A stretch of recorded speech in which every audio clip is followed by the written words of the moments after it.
This photo ruined everything. After my mother died, I found something she spent her whole life hiding from me. A single photograph of a young woman holding a baby that looked exactly like me.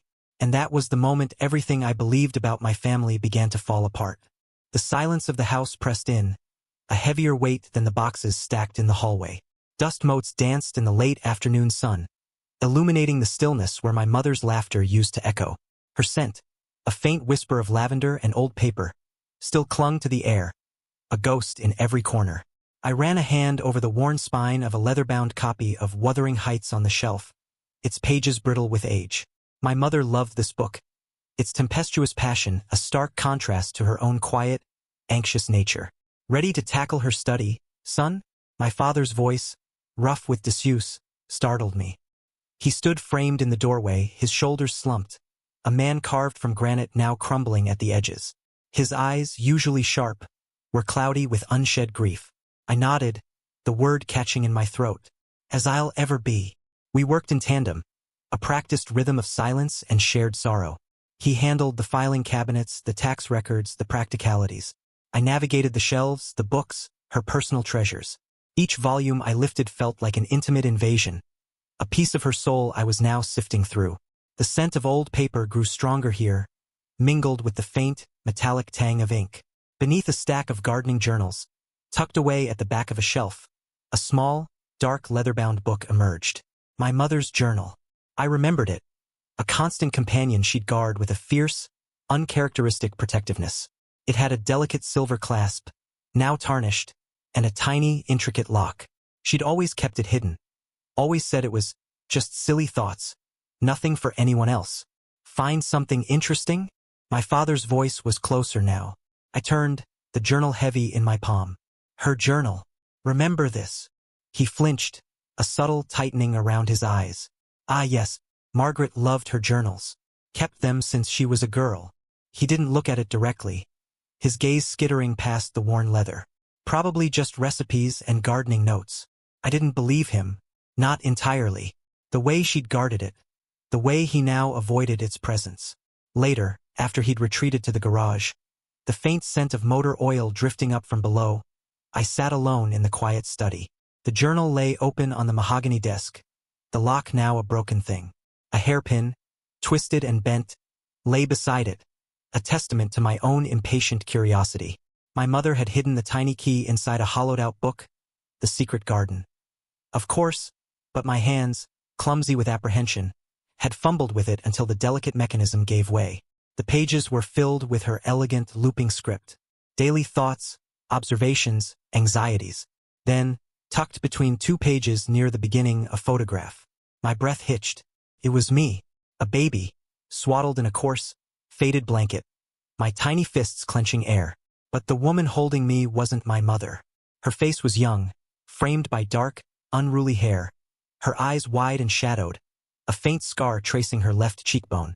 She wore a simple, threadbare dress, and behind her, not our neat suburban home, but a dilapidated shack, its paint peeling like sunburnt skin, a broken window staring out like a hollow eye.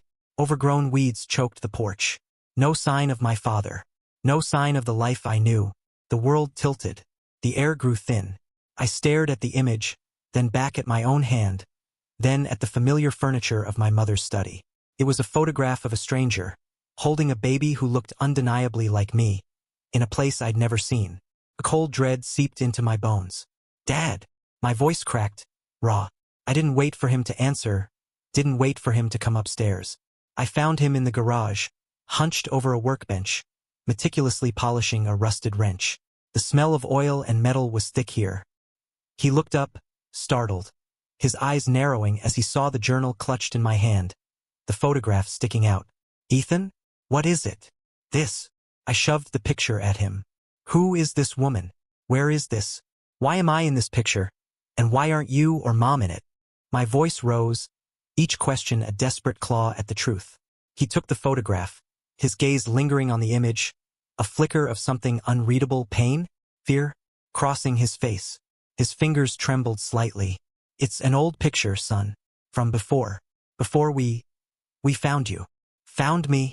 The words echoed, hollow and meaningless. What are you talking about? You had me. I was born to you. To Mom. He swallowed hard, his throat bobbing. It's complicated, Ethan. Your mother.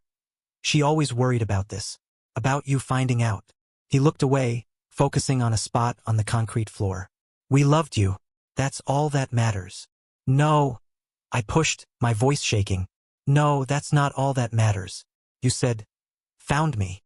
Who is she? I pointed at the woman in the picture, my finger trembling.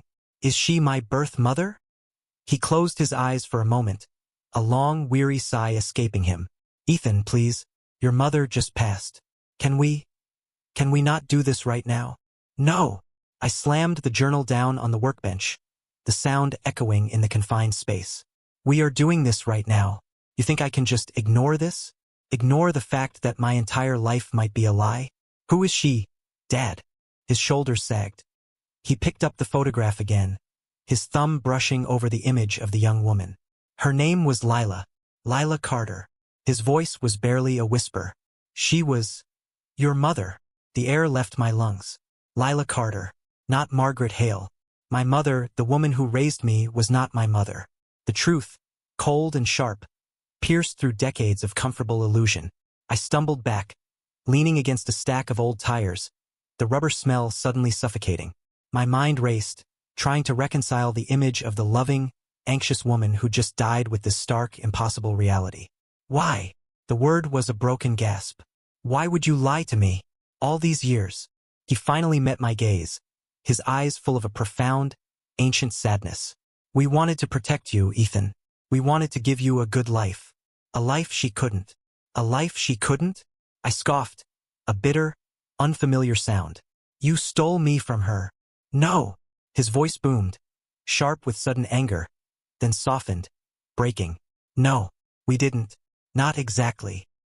He ran a hand over his face, scrubbing at the exhaustion etched there. Your mother. She wanted a child more than anything. We tried for years. Nothing. And then we met Lila. He paused, searching for the words. She was young, alone, living in, well, that place in the picture. She was struggling, desperate. She agreed. She gave you to us. A cold fury began to simmer beneath my shock. Agreed? Or were you so desperate you took advantage of her? Did you pay her? He looked away again, his silence a damning answer. We gave her assistance. Yes. She needed it. And then you just vanished? Moved away? Pretended she never existed? My voice was rising, a desperate crescendo. We moved for a new start, he said, his voice flat. For our family. For you. Your mother was terrified someone would come looking. She lived with that fear every single day. The journal, her anxiety, it all clicked into place, a mosaic of fear and guilt. And what happened to her? To Lila Carter? He shook his head, a slow, mournful movement. We don't know, Ethan. After you came home with us, we never saw her again. We told her to move on, make a new life. We hoped she did. Hope. A flimsy, transparent veil over a gaping wound. The man who was my father, the man I thought I knew, stood before me, a stranger cloaked in decades of deceit. My identity, once solid, now fractured into 1,000 shards. The next few days were a blur of restless nights and hollow days. My father retreated into his grief, his answers sparse, evasive. He promised to tell me more, but each attempt was like pulling teeth, extracting fragments of a story he clearly wished to keep buried. I knew I needed more. The photograph, the journal, the half-truths, they were anchors pulling me into an unknown past.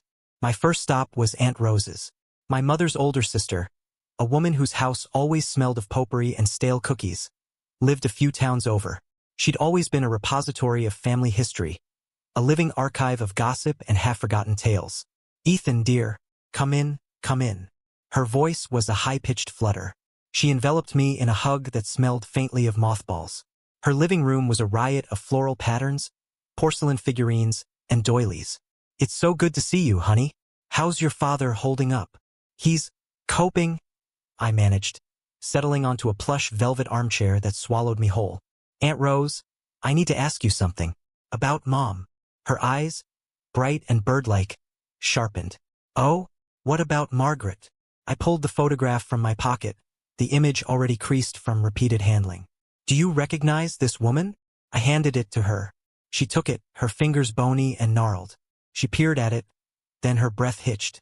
Her gaze darted to me, then back to the photo. "Oh, Ethan, where did you get this?" Her voice was barely a whisper, laced with a fear I hadn't expected. "I found it in Mom's journal," I pressed, watching her closely. "Who is she, Aunt Rose?" "She's holding me." She wrung her hands, her gaze fixed on the young woman's face. That's Lila. Lila Carter." Her voice was tight. "Oh, Margaret, she always worried about this." "So you knew?" My voice was colder than I intended. She looked up, her eyes wide. "Knew what, dear?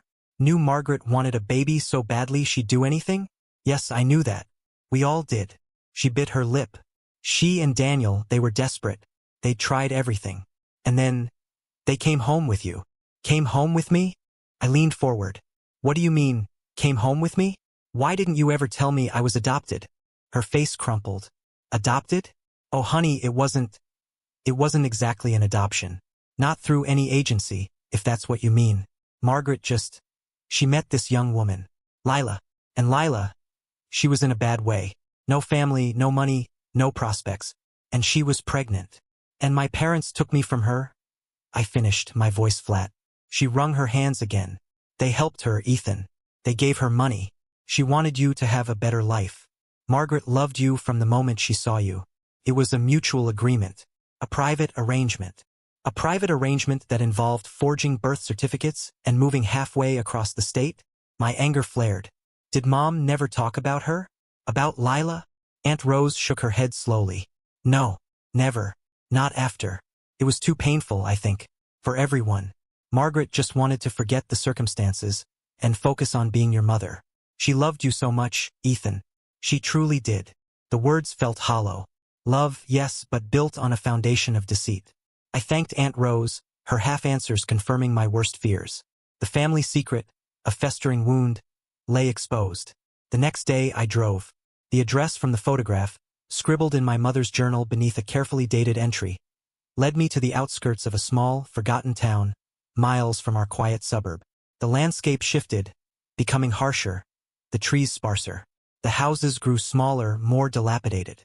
The street was unpaved, dust rising in plumes behind my tires. The house from the photograph stood exactly as I remembered it from the faded print. Broken windows, peeling paint, a porch collapsing under its own weight. Weeds clawed at the foundation. It was abandoned, a hollow shell of a home. I stood there for a long time, the wind whistling through the broken panes, a mournful sound. This was where I began. This was where Lila Carter had lived, where she had carried me, birthed me. The contrast with my own childhood home, so neat and orderly, was stark, a physical representation of the two lives that had converged to create me. I walked the neighborhood, a ghost of a child searching for echoes. The few houses that weren't derelict looked weary, their inhabitants older, their faces etched with hard living. I approached one, a small, faded blue bungalow with a porch swing creaking in the wind. A man was slowly watering a patch of struggling petunias. His face was a roadmap of wrinkles, his eyes a watery blue. "Excuse me," I began, holding up the photograph. "I'm looking for information about a woman named Lila Carter. She lived in that house there years ago." He squinted at the photo, his gaze lingering on the young woman. "Lila? Yeah, I remember Lila. Pretty girl, but always had it rough." He nodded towards the dilapidated house. "Lived there with her mama for a spell. Then just her." He shook his head. "Had a baby, she did. Didn't have much to give it, poor thing." "Do you know what happened to her?" I asked, my heart thudding against my ribs. "After the baby?" He frowned, turning off the hose. "Well, that's the funny thing. One day she was just gone. Packed up what little she had, left that baby with some folks, and took off. Said she was going to make a new start, get a job somewhere far away." He shrugged. "Never saw her again. Heard she ended up in the city, maybe. Or out west. Who knows? Left the baby?" My voice was barely a whisper. "She left her baby?" He nodded. "Yeah, with that couple. Came in a fancy car. Said they were family or something. Didn't seem right, but what could anyone do? Lila said it was for the best." The words struck me like a physical blow. Not stolen, not exactly, but given away, abandoned. The narrative shifted again, becoming more complex, more painful. Back in my quiet suburban town, I went to the local records office. The woman behind the counter, Mrs. Henderson, knew my mother. She offered condolences, her voice soft. I explained I was researching family history. It took some convincing, some vague references to estate matters. But eventually I was granted access to the older records. My mother's journal provided the year of my birth. I dug through dusty ledgers, microfiche, until I found it. My birth certificate. Ethan Hale. Parents. Margaret and Daniel Hale. Hospital. St. Jude's, Portland. Doctor's signature. All perfectly normal. All a perfectly constructed lie. The forgery was meticulous, professional. It would have taken money, connections. My parents, desperate for a child, had gone to extraordinary lengths.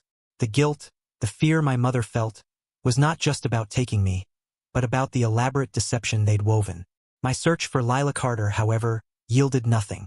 No death certificate, no marriage license, no public record of her existence after that fateful year. It was as if she had simply vanished. The next name I sought out was Mr. Whitford, our old neighbor. He was a widower now, living alone in the house next door, his memory sharp despite his advanced years. He sat on his porch swing, a blanket over his knees, watching the world go by. "Ethan, my boy, haven't seen you since the funeral. How's Daniel?" He smiled, his face creasing into a network of benevolent wrinkles. "He's all right, Mr. Whitford. I actually wanted to ask you about something." I sat on the step below him, the familiar scent of his pipe tobacco clinging to the air. "Do you remember when I was born? My parents always told me I was born at St. Jude's." He chuckled, a dry, rustling sound. "St. Jude's, huh?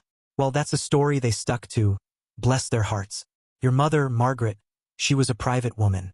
But I remember it clear as day." He leaned forward, his voice dropping conspiratorially. "They went away for a week, said they were visiting Daniel's sister. Then they came back and suddenly there you were, a tiny little bundle. Not a scratch on Margaret. No tired look like a new mother." He winked. "Always wondered about that. But they loved you fiercely, those two. Never saw a couple more devoted to a child. So I just appeared." I said, the words heavy. He nodded. "Like magic. A miracle baby, they called you." Margaret glowed, even if she did seem a bit on edge for a while after. "Always checking on you. Always worried." The pieces clicked. The sudden appearance, the forged documents, the anxiety. My parents had orchestrated my arrival with meticulous care, building a fortress of lies around me. I drove back to my childhood home, the quiet suburban streets feeling like a cage. The house, once a sanctuary, now felt like a stage for a decades-long performance. My father was in his workshop, the rhythmic thunk of a hammer-on wood echoing through the garage. I found him sanding a small wooden birdhouse, his movements slow, deliberate. "We need to talk, Dad. All of it." My voice was steady, devoid of the earlier anger, replaced by a cold, resolute demand for truth. He stopped, the sandpaper falling silent. He didn't turn around immediately. The smell of sawdust and old wood filled the air. "I told you what I could, Ethan." "No, you didn't. You told me fragments, half-truths. I know about Lila Carter. I know you paid her. I know you forged my birth certificate. I know you moved here to escape the truth. And I know you just appeared with me, according to Mr. Whitford." I paused, letting the weight of my words settle. "But you didn't tell me what happened to her, to Lila, after she gave me away and disappeared. Because she didn't disappear, did she?" He slowly turned, his face pale, his eyes hollow. He looked like an old man. Suddenly, every one of his 62 years etched onto his face. He leaned against the workbench, his hands gripping the edge until his knuckles were white. "Ethan," he began, his voice raspy. "Your mother, she made me promise. She was so afraid. She's not here to be afraid anymore, Dad. I am, and I need to know." He closed his eyes, a shudder running through him. "We met her in a cafe. A small town, a few hours from here. She was pregnant, alone, scared." He opened his eyes, staring at me with a desperate plea. "Your mother, she saw you even then in Lila's belly. She saw her chance. She offered Lila money. A lot of money. Enough to start fresh, far away. Lila agreed. She signed papers, legal documents our lawyer drew up. She wanted you to have a better life than she could give you. So you paid her to give up her baby?" I stated, the accusation hanging in the air. He nodded, a single tear tracing a path down his weathered cheek. Yes, we did. We thought it was a clean break. She took the money. We took you. We thought that was the end of it. But it wasn't. He shook his head, a slow, agonizing movement. No, it wasn't. A few months after we brought you home, Margaret started getting letters. Anonymous, threatening, saying Lila was coming back for you, saying we'd stolen you. My blood ran cold. Lila? We didn't know if it was her, he whispered. But Margaret, she became terrified. She couldn't sleep.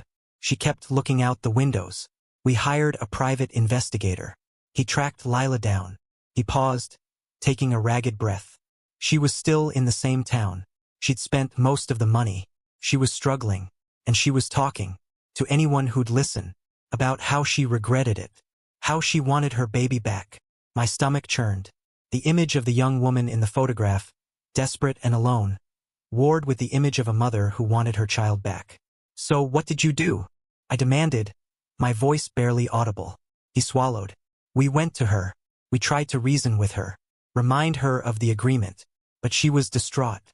She said she'd tell everyone. She'd go to the police. She'd ruin us. His gaze met mine, raw and pleading. Your mother. She was so scared, Ethan, so desperate to keep you, to keep our family. She couldn't lose you, not after everything. What did you do, Dad? I repeated, the silence stretching, suffocating. His voice dropped to a whisper, barely audible over the hum of the garage lights. We gave her more money, a final sum, enough to truly disappear, and we made it clear, if she ever came back, if she ever spoke a word, we would tell everyone about her past, about the things she'd done, the choices she'd made before you. We knew some ugly truths about her life before you, Ethan. Things she'd confided in your mother when they first met. A wave of nausea washed over me. Blackmail. They had blackmailed my biological mother into silence. And she took it? I asked, my voice flat. He nodded slowly, a ghost of a man. She took it, and she left. For good this time. We never heard from her again. The investigator confirmed she left the state, changed her name. Margaret never stopped looking over her shoulder, though. She lived with that fear every single day, that guilt. But she loved you, Ethan. She truly loved you. The love I'd always known, unconditional and pure, now felt tainted, stained by fear and desperation and a terrible, calculated cruelty. My mother's anxiety, her quiet nature, her protectiveness. It was all a shield, a constant battle against the truth. I looked at my father, the man who had raised me, who had loved me, who had built his life on this elaborate lie. He wasn't a villain, not in the traditional sense. He was a man consumed by love, by desperation, by the desire to give his child a better life, no matter the cost. And that cost was paid by Lila Carter and now by me. The silence in the garage was deafening, punctuated only by the distant chirp of crickets. The weight of the truth settled on my shoulders, heavy and cold. My identity, once a simple narrative, now felt like a complex, tragic novel, written in shades of love, fear, and profound regret.